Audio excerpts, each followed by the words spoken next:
Boa tarde, meu nome é Renata e eu gostaria de agradecer a sua presença aqui nessa apresentação e por ter tirado um pouquinho do seu tempo para me ouvir. O meu título é Apontamentos Introdutórios de Saberes Pedagógicos Musicais entre Maria Montessori e Edwin Gordon, uma pesquisa em construção. Esse é um recorte, na verdade, de uma pesquisa em construção na Universidade de Brasília, no departamento de música, onde eu faço o mestrado atualmente.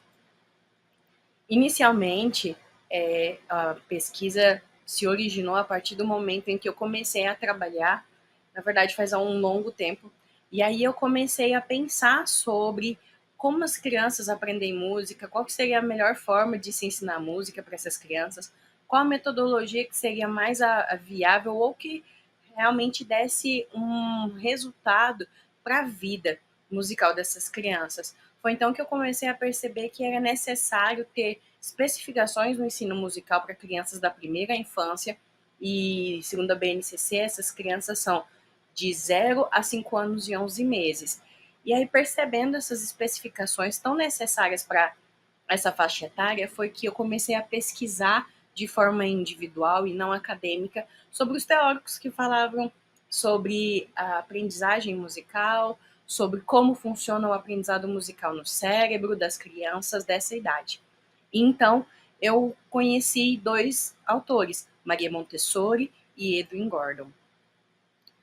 O principal ponto crucial assim dessa pesquisa, na verdade, e desse artigo, parte do momento em que eu me pergunto, como professora, quais as ações que eu posso implementar para promover uma aprendizagem musical respeitosa, autônoma, onde a criança seja o centro do fazer musical. O objetivo, na verdade, não é mais buscar quais as ferramentas que eu posso utilizar para ensinar essas crianças, mas sim como elas aprendem e quais são as ações que eu posso ter nesse ensino musical que façam com que essa criança consiga fazer música não apenas dentro da sala, mas também fora dessa sala de aula. Percebi que essa era uma demanda de alguns colegas também, principalmente para essa idade, e comecei, depois de um tempo, a trabalhar numa escola montessoriana.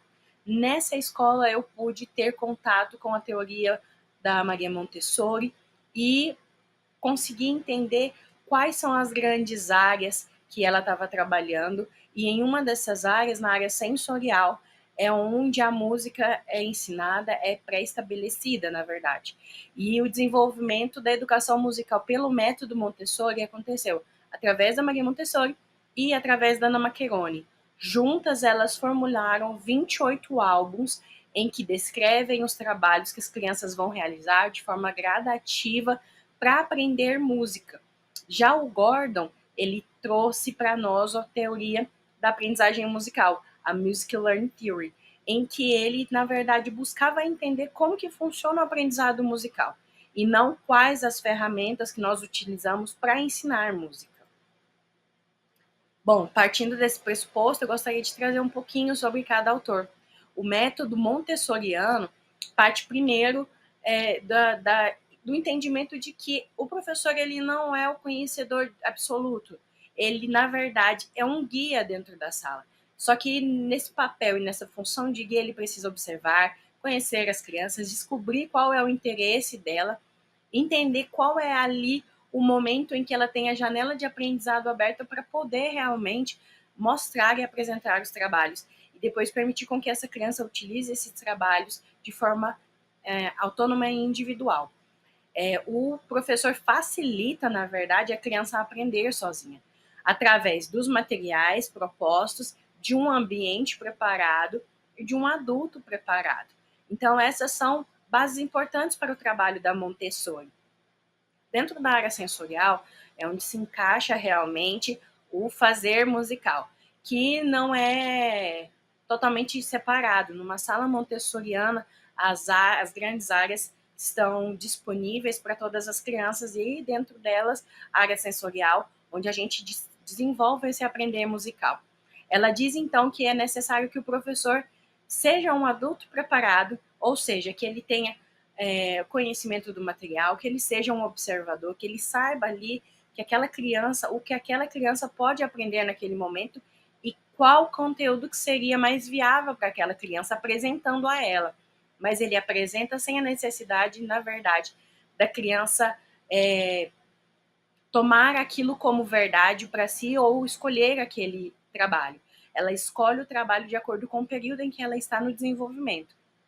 Outro ponto importante na teoria da Montessori é ter um ambiente preparado, um ambiente que seja totalmente acessível à criança e que produza essa autonomia para ela. Ou melhor, que produza essa autonomia, que permita com que ela tenha essa autonomia, na verdade. Outro ponto muito importante na teoria de Maria Montessori é que o ambiente preparado e o adulto preparado gera uma criança equilibrada. O que seria isso? Uma criança que sabe manusear o trabalho, uma criança que consegue realmente desenvolver o aprendizado e evoluir gradativamente nesse aprendizado. Dessa forma, eu gostaria de finalizar sobre Montessori e partir um pouco para falar sobre o Gordon. O Gordon que desenvolveu a Music Learning Theory, que é a teoria de aprendizagem musical, a única teoria até atualmente que busca entender como aprendemos música. E a partir do Gordon é que começou-se a pensar nessas estruturas de aprendizagem musical. Gordon cunha esse termo de aprendizagem musical de uma forma muito apropriada. Ele traz que as crianças, para aprender música, precisa estar em condições físicas, neurológicas, sociais e psicológicas adequadas. Caso contrário, ela não vai ter uma aprendizagem musical bem pré-estabelecida, uma aprendizagem musical que fica ali para toda a vida. Ele nos diz também que a família, e não o professor de música, mas a família, é a primeira a possibilitar esse aprendizado musical para a criança, através de uma guia informal. E a função dessa família é alimentar essa criança musicalmente. Da mesma forma que nós alimentamos as crianças de uma forma linguística, nós devemos alimentar as crianças de forma musical também.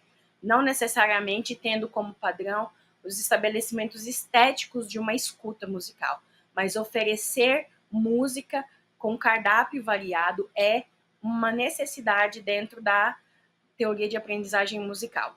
O fazer da musical da criança é recebido nessa família e pelo professor com respeito e com credibilidade. A partir do momento que essa criança começa a fazer a sua música interna, o professor começa, então, a oferecer a ela guias vocais, guias rítmicos, que, na verdade, por Gordon são chamados de tonais, que seriam os nossos melódicos e harmônicos, e os guias rítmicos mesmo.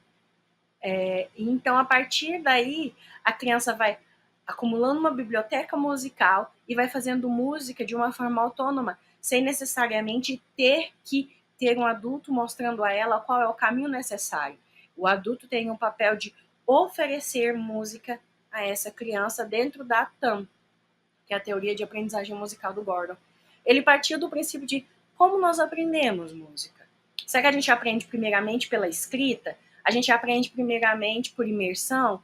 E aí ele começou a se questionar sobre essas questões e Maria Montessori nos traz algumas respostas de como as crianças também aprendem música. E eles já começam a se correlacionar aí, porque eles trazem essas definições. Gordon trouxe também como pensar e falar música. O pensar e falar música, na verdade, parte do princípio de que todas as crianças precisam entender música, assim como elas aprendem e entendem a língua materna. Desse modo, a criança falaria o musiquês desde o início da vida. Outra coisa que o Gordon traz, bem importante, é justamente o currículo baseado no processo de maturação das crianças. Cada criança, em sua faixa etária, em seu período de desenvolvimento, em sua janela de desenvolvimento, segundo Gordon, tem um currículo para ser desenvolvido, assim como Maria Montessori propôs. Dessa forma, nós observamos que os autores desenvolveram, cada um em sua parte, um currículo musical específico para cada período de desenvolvimento. Eles nos propõem sugestões práticas para todos os adultos que conduzem essa aprendizagem musical. Eles propõem materiais que estabeleçam essa aprendizagem musical de uma forma física também, de uma forma bem geral, não apenas de uma forma escrita. e eles discutem sobre quais são as melhores práticas para a primeira infância. Desse modo, eu decidi escrever esse artigo como uma forma, na verdade, de repensar a minha prática e trazer algumas reflexões também para a prática dos professores aqui do Brasil que trabalham com essa faixa etária. Quais seriam, então, as práticas mais respeitosas, segundo esses autores, e trazendo para a nossa realidade, né? Para essas crianças da primeira infância? É possível estabelecer pressupostos desses outros autores, de Gordon e da Maria Montessori, dentro da nossa aula, que promovam realmente esse aprendizado e essa autonomia musical? Quais são os aspectos que a criança que é exposta a esses métodos, né, podem trazer para nós dentro da sala? Quais são os resultados dessas intervenções? São algumas questões que, na verdade, vão delimitando a minha pesquisa, mas que eu gostaria de trazer para esse artigo para nós pensarmos um pouco. Desde já, então, eu agradeço tanto a você por ter ficado aqui até o final, agradeço também o sexto congresso, o nono congresso nas nuvens, agradeço também ao UNB por me propiciar realmente esse momento de pesquisa e a todos os que de alguma forma conversam comigo através desse vídeo. Desde já, muito obrigada.